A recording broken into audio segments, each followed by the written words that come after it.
Well, I actually got involved with St. Mark's because of Miss Clark, the principal here. I've known Barb since we were in college together a long time ago.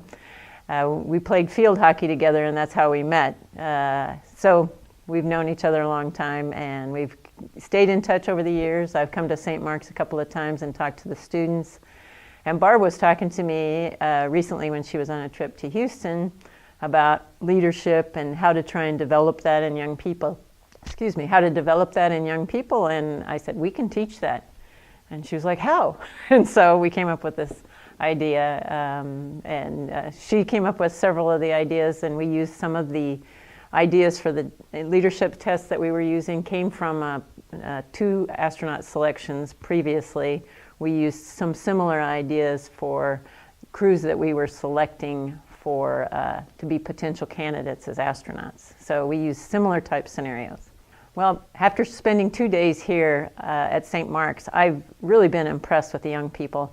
I've never done a leadership thing with young people before. I've worked with astronauts and astronaut candidates, people we were looking at selecting as astronauts, but I've never worked with young people. And it's just so much fun to see the light bulbs go off in their heads and to go from one task to the other and try and take the lessons they learn from one and use them on the next one. And it's great to see them develop and learn and, you know, build up some confidence that they can speak up and be a contributor, be a leader when they might not have thought of being one. I think leadership and teamwork training is important in any job that you do in life. I think whether, you know, yes, on sports teams it's critical. You know, growing up I played sports, and that was obviously an easy lesson to learn. But as you grow into your professional careers, the people that you work with become your team, become your family, and you have to work and integrate with that team and family to be very successful.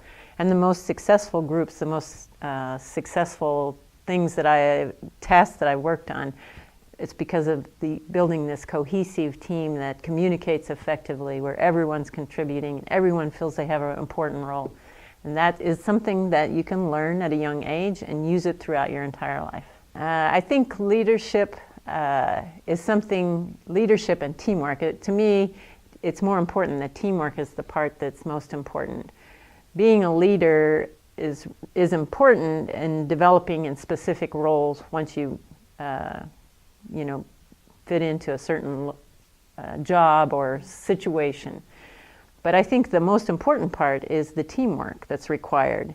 And everyone has to know teamwork. It's not just the leaders that we're trying to teach here. We're trying to teach everyone to be part of that team, to be an effective part of that team. And for instance, on long duration missions, we have overlapping crews. And so we go from one crew member who was a follower at one time, then becomes the commander on the next crew.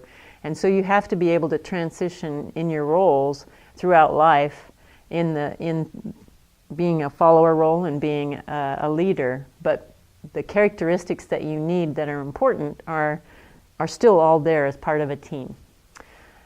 I've been really lucky in my experiences at NASA to have lots of leadership and followership roles. I think one of the most memorable as a leader and as a follower, it's a combination of things, is a solar array repair that we did on orbit. As I was the commander of the International Space Station at the time, so I was a leader of the team on board, but I was taking direction from the team on the ground who were trying to work and come up with a solution that was something that we could solve on orbit and actually implement on orbit. And so that our roles in NASA are somewhat interwoven, and that shows again why it's so important to just be part of the team, and that the team role is more important overall. Getting the mission objectives done and getting that end goal is the most important thing. So at NASA right now, I'm working on a number of different tasks looking at what we call the soft skills, our expeditionary crew skills, the things that we want our crews, the behaviors that we want them to implement to be successful as a team. And so we're defining what those those soft skills, and then listing expectations of what we expect a crew member to do, and then providing examples of that or attributes of that type of behavior so that people will clearly understand that these are the things that we're looking for in our astronauts.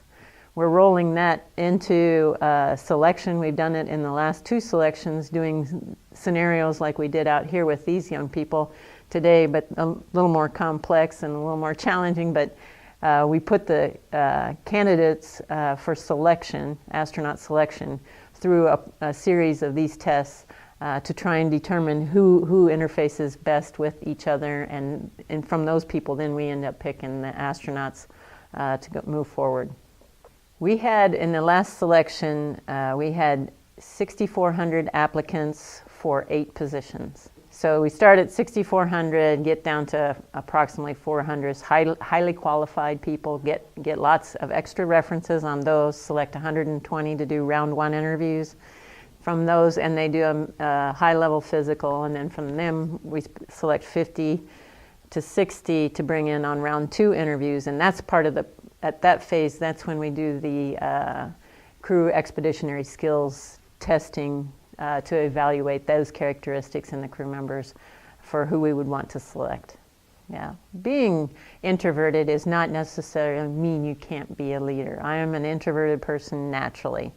It's something that I work on. It's something that I strive to do because I am interested in working with a team, and it requires that I have to step outside of my comfort zone to speak up, to say give my ideas and participate actively.